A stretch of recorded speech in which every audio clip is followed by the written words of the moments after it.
I hope some of you are still awake, but I had to keep myself awake as I am the third and the last in the line to deliver this homily. Do not waste your time on me. Perché perdi tempo su di me. These were the very words Pope Francis told me when I shared with him that I was doing my doctoral research on one of his apostolic visits. My dear brothers and sisters, it is said there are many who communicate, but only few connect. Pope Francis was able to connect with millions of people. His message echoed from pulpit to the parliaments. Especially, he would attract and connect as well to the camera lens and the pens. And we see that he was an attraction, sensation, and an inspiration to the secular press and the media. So in my homily, I would like to bring before you what were those powerful images, gestures and postures that the press and media converted it and broadcasted to the world, because it spoke volumes. Some of those images are bowing. He bowed his head and asked the crowd to pray for him, to give him blessing. In the very first moments of his papacy, we see that he was already reshaping the tone of papacy. Within minutes, the world knew his heart.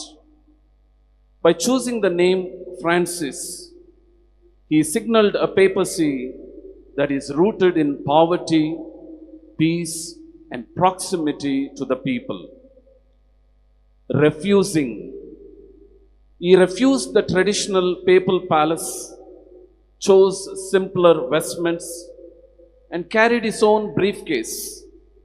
He embodied humility, not as an idea, but as a lifestyle. A small gesture, but powerful symbol. He opened the arms of the church wider than ever, inviting not just the faithful, but also the wounded, the distant, and the doubtful. The year of mercy. Misericordes sicut pater, a deep, fearless call to mercy, reform, and renewal. His statement, "Who am I to judge?" It went viral. This phrase echoed globally, even among the non-Catholics, as a sign of openness and acceptance.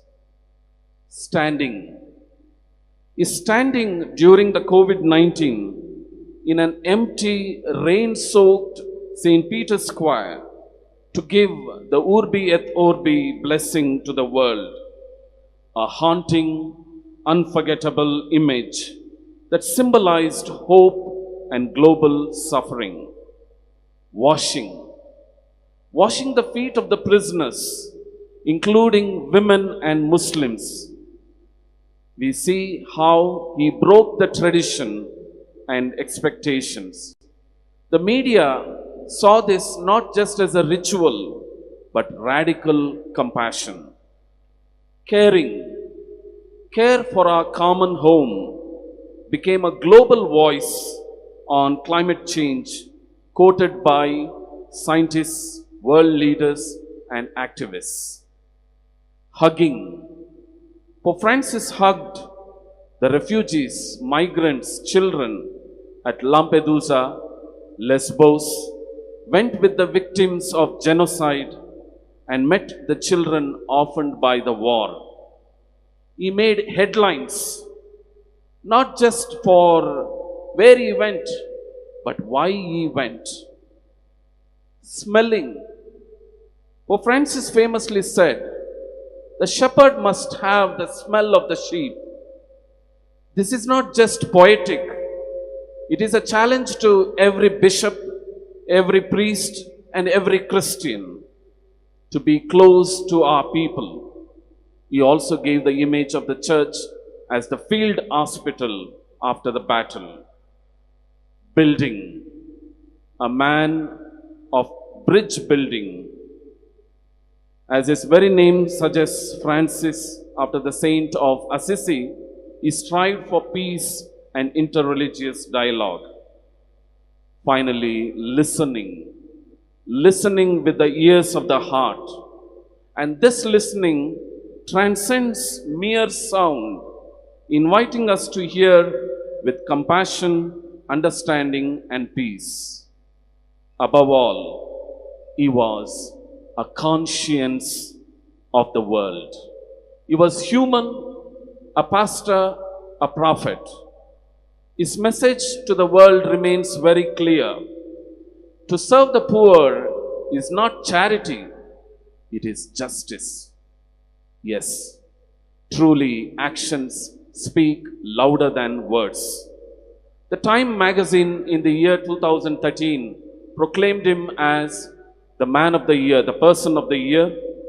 Just last week, the National Geographic produced a fantastic 45 minutes documentary on Pope Francis called Rebel Pope, 10 Years of Hope.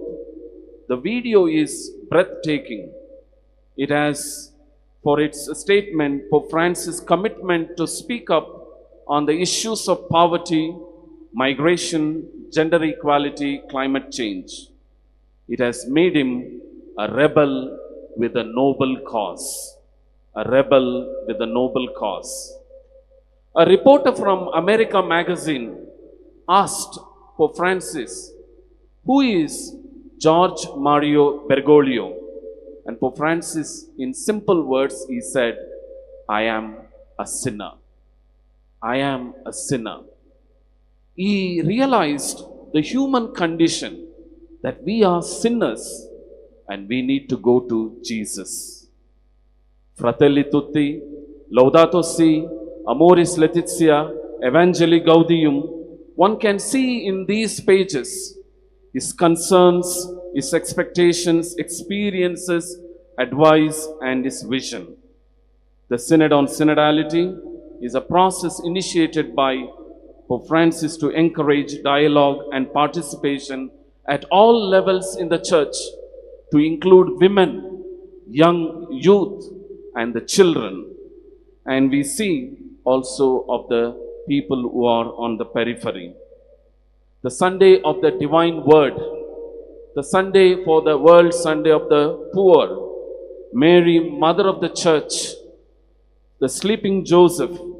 These are the initiatives of Francis that will remain for the years to come.